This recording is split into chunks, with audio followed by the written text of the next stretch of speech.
അസ്സലാമു അലൈക്കും വറഹ്മത്തുള്ളാഹി. അൽഹംദുലില്ലാഹി റബ്ബിൽ ആലമീൻ വസ്സലാത്തു വസ്സലാമു അലാ അശ്റഫിൽ മുർസലീൻ വഅലാ ആലിഹി വസഹ്ബിഹി വസല്ലം.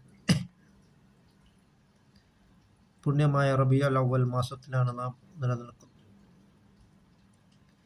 സയ്യിദുനാ റസൂൽ കരീം സ്വല്ലല്ലാഹു അലൈഹി വസല്ലം തങ്ങൾ വുലിദ ബിൽ മക്ക വദുഫിന ബിൽ മദീന, മക്കയിൽ ജനിച്ചുവെന്നും മദീനയിൽ വഫാത്തായി എന്നും നാം നമ്മുടെ മക്കൾക്ക് ക്ലാസ്സുകൾ എടുത്തു കൊടുക്കും. ലോകത്തിൽ സൃഷ്ടികളിൽ ഏറ്റവും അധികം ഉത്തമരായിട്ടുള്ളവരാണ് സയ്യിദുനാ റസൂൽ കരീം സല്ലല്ലാഹു അലൈഹി വസല്ലം തങ്ങൾ. നബി സല്ലല്ലാഹു അലൈഹി വസല്ലം തങ്ങളെ അല്ലാഹു തആല ഈ ഭൂലോകത്തിലേക്ക് പടച്ചിട്ടില്ലായിരുന്നുവെങ്കിൽ ഒരു വസ്തുവിനെ അല്ലാഹു തആല ഈ ലോകത്തേക്ക് പടയ്ക്കുകയില്ലായിരുന്നു. ഏത് കാര്യത്തിലും നബി തങ്ങളെ കവച്ചു വെക്കുവാൻ വേറെ ഒരാൾ വന്നിട്ടില്ല. സൗന്ദര്യത്തിൻ്റെ കാര്യത്തിലായാലും ഏത് കാര്യത്തിലായാലും.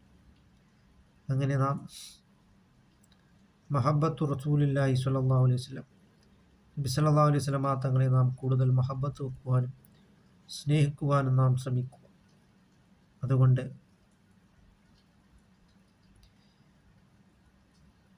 നറൽ മദീന നറൽ അമീന, അൽ അമീനായ നബി സല്ലല്ലാഹു അലൈഹി വസല്ലം തങ്ങളെ ഒന്ന് സ്വപ്നത്തിലൊന്ന് കാണണമെങ്കിൽ,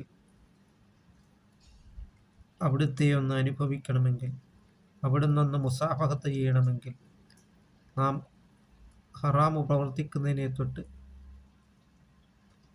മാറി നിൽക്കും. അവിടുത്തെ ഒന്ന് കാണണമെങ്കിൽ ഹറാമ് കാണുന്നതിനെ തൊട്ട് നാം മാറി നിൽക്കുകയും അങ്ങനെ നാം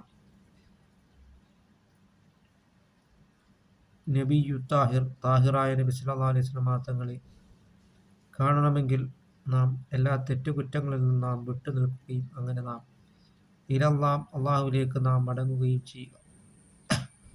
നബി സല്ലല്ലാഹു അലൈഹി വസല്ലം തങ്ങളോടൊപ്പം നാളെ ജന്നാത്തുൽ ഫിർദൗസിൽ അല്ലാഹു തആല നമ്മളെ ഉൾപ്പെടുത്തുകയും ചെയ്യുമാറാകട്ടെ.